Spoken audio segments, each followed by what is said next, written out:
ವೀಕ್ಷಕರೇ, ನೀವು ಹೂಸರವಳ್ಳಿ ಬಣ್ಣ ಬದಲಿಸೋದನ್ನ ನೋಡಿರ್ತೀರಾ. ಆದ್ರೆ ದಿನಕ್ಕೆ 3 ಬಾರಿ ಬಣ್ಣ ಬದಲಿಸೋ ಶಿವಲಿಂಗದ ಬಗ್ಗೆ ಕೇಳಿದ್ದೀರಾ? ರಾಜಸ್ಥಾನದ ದೌಲತ್ಪುರದಲ್ಲಿರುವ ಈ ಪವಾಡ ಇವತ್ತಿಗೂ ವಿಜ್ಞಾನಕ್ಕೆ ಒಂದು ಸವಾಲಾಗಿದೆ. ದೌಲತ್ಪುರದಲ್ಲಿರುವ ಅಚ್ಚಲೇಶ್ವರ ಮಹಾದೇವ ಎಂಬ ದೇವಸ್ಥಾನದ ಶಿವಲಿಂಗ ಬೆಳಗ್ಗೆ ಕೆಂಪು ಬಣ್ಣದಲ್ಲಿದ್ರೆ ಮಧ್ಯಾಹ್ನ ಕೇಸರಿ ಬಣ್ಣಕ್ಕೆ ತಿರುಗುತ್ತೆ ಮತ್ತು ಇನ್ನು ಸಂಜೆ ಆಗುತ್ತಿದ್ದಂತೆ ಕಪ್ಪು ಬಣ್ಣಕ್ಕೆ ಬದಲಾಗುತ್ತದೆ. ಈ ರಹಸ್ಯವನ್ನ ಇಂದಿಗೂ ಕೂಡ ವಿಜ್ಞಾನಿಗಳು ಭೇದಿಸುವಲ್ಲಿ ವಿಫಲರಾಗಿದ್ದಾರೆ. ಅಷ್ಟೇ ಅಲ್ಲದೆ ವಿಜ್ಞಾನಿಗಳು ಈ ಲಿಂಗದ ಆಳ ಎಷ್ಟಿದೆ ಅಂತ ಒಮ್ಮೆ ನೋಡೋಕೆ ಹೋದಾಗ ಸಾವಿರಾರು ಅಡಿ ಆಳಕ್ಕೆ ಹೋದರೂ ಈ ಲಿಂಗದ ಅಂತ್ಯ ಯಾರೊಬ್ಬರಿಗೂ ಸಿಗಲೇ ಇಲ್ಲ.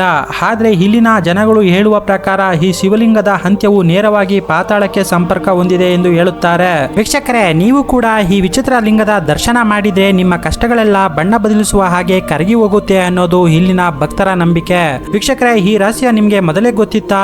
ನಿಮ್ಮ ಲೈಫ್ ಅಲ್ಲಿ ನೋಡಿದಂತಹ ನಿಗೂಢ ದೇವಾಲಯ ಯಾವುದು ಎಂಬುದನ್ನ ಕಮೆಂಟ್ ಮಾಡಿ ಮತ್ತು ನಿಮ್ಮ ಫ್ರೆಂಡ್ಗೆ ಈ ವಿಡಿಯೋವನ್ನ ಶೇರ್ ಮಾಡಿ.